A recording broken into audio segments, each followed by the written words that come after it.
College football season is moving right along. The Alabama Crimson Tide is taking a much-needed weekend off. They're preparing for the biggest game of the year, LSU. There's still plenty of action happening this weekend. WVUA Sports Director Gary Harris is here to tell us all about it. Gary, thanks for being with me again today, buddy. Yeah, even with no Bama game, I just can't get away from you. Oh, I know. It's the best 5 minutes in television. I'm telling you what. But before we get to the other games on the schedule, I do want to talk about Alabama just a little bit.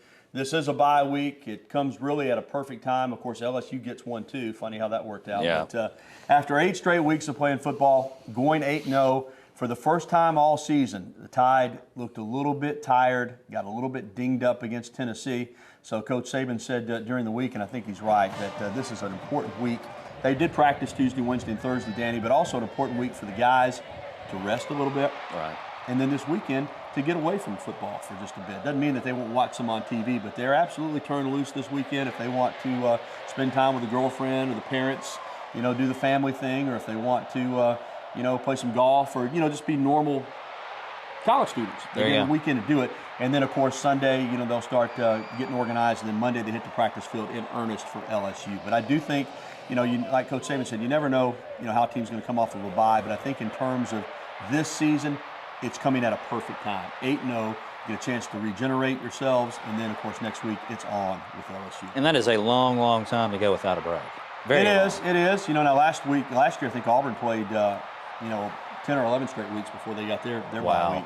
But 8 weeks is a good long time. But again, with LSU looming, I think Alabama would prefer not to have to play a game this weekend. Of course, LSU's, I said, in the same boat. And they get the bye week as well. So it's set up perfectly for the game of the century, which people are calling it. And I do think it has an opportunity to live up to the hype. I think it's going to be an unbelievable football game with 2 great teams. Not only the 2 best teams in the SEC, but I think the 2 best teams in the country. Gotcha. All right, in this game, obviously, will have huge implications for the SEC West. For the SEC East, there's a game this weekend that really hadn't mattered much in a while, but I guess Georgia-Florida finally means something again this weekend. You say that. Let me tell you, to the people that pull for those 2 schools, it matters. It matters. That's every year. true. That's and true. It's like Alabama and Auburn in that regard. So, but this year for Georgia, the stakes are huge. I mean, they're tied for the lead in the SEC East with South Carolina. The problem is they lost head up to South Carolina, so they still need the Gamecocks to lose one. I think that will happen. I think Georgia's got an excellent chance to win out. But for Mark Richt, he's 2-8 against Florida. Again, this is a huge rivalry. Can you imagine an Alabama coach going 2-8 against Auburn, or an Auburn coach going 2-8 against Alabama? It's not good. So not only does he need to win this game for Georgia to go ahead and have a chance to represent the East in the SEC championship game, you know, he could be to some degree fighting for his job. And you know, they've lost 3 in a row.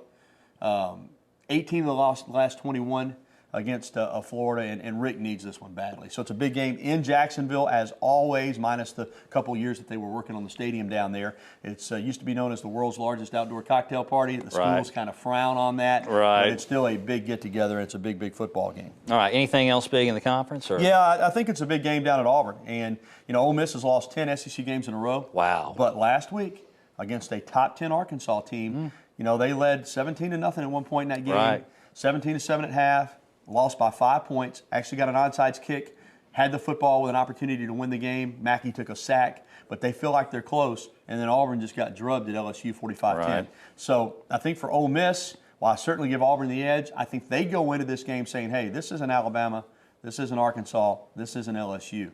We can beat this Auburn team. And it's a huge game for Auburn, because the one thing Gene Chizik has done, of course, he won a national championship, which is a pretty big deal. But for the most part, Auburn under Gene Chizik has beat the teams they're supposed to beat. You know, they haven't had a lot of bad losses. You lose at LSU, lose to Ole Miss at home, that would be a bad, bad loss. All right, super. Well, Gary, we're running short on time, but real quick, I know you got high school football tonight, and what else? Yeah, we're loaded at 5 o'clock. John and I will have our Fearless Picks, then regular sports at 6, a nice Alabama feature tonight at 10, and then 10:35. Football Friday, the final week of the regular season, Danny, believe it or not. And plus, we had a number of games last night, too. So we'll have a big football Friday. And then tomorrow morning, even though there's no Alabama game, there's no bye week for us. John Huddleston and I will have Crimson Tide kickoff tomorrow morning at 8 a.m. All right, super. Gary, thanks much, buddy. Do not forget what Gary just said. Just because it's a bye week does not mean they get a break. Crimson Tide kickoff is happening tomorrow morning at 8 a.m.